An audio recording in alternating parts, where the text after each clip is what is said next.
Today, we're going to dive into a really fascinating and kind of tricky challenge in journalism. Think about it. How do you report on one of the most powerful forces in all of human history? A force that shapes politics, culture, and billions of lives. But its central figure is, well, totally unseen. Yeah, we're talking about religion. Right away, this brings up a huge, almost philosophical question for any journalist. I mean, your job is to get the story from the source, right? But what do you do when the main character in your story is completely and utterly unreachable? I love this quote because it just nails the problem perfectly. It's a little funny, but it's so true. Journalists on this beat are covering this incredibly powerful, unseen authority, but you can't just, send an email to God's press secretary to book a one-on-one.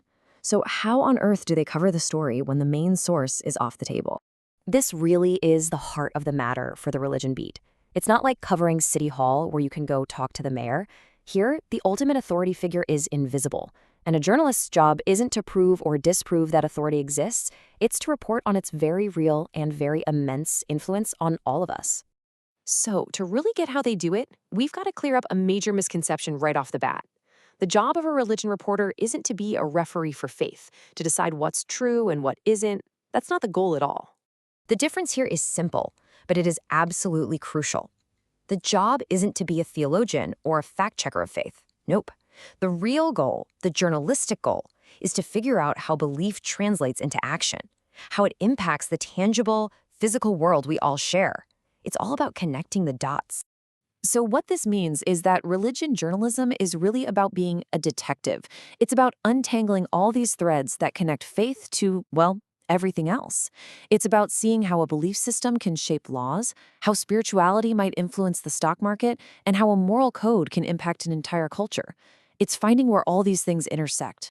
And this is where the reporting gets so fascinating. The journalists on this beat, they become experts at mapping out exactly where those unseen beliefs show up in very real, very tangible ways. They connect faith directly to the mechanics of how our society actually works. And the scope is just massive.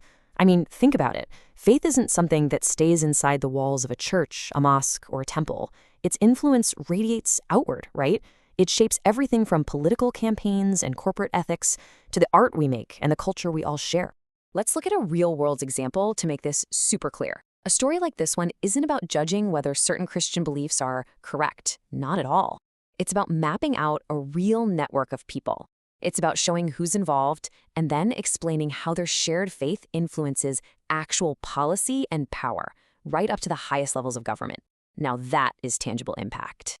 So you might be thinking, okay, this is interesting, but I'm not religious. Why does any of this matter to me? Well, that's a totally fair question. And the answer is that these stories are actually written for everyone, no matter what you personally believe. You see, good religion reporting connects with a huge range of people, from the most devout believers all the way to, unconcerned agnostics.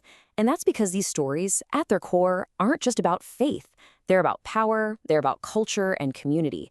And those are fundamental forces that affect every single one of us. So, if you remember one thing from this, let it be this. Religion journalism isn't about reporting on God. It's about reporting on us. It's about how our belief systems and the communities we build around them fundamentally shape the world that we all have to share.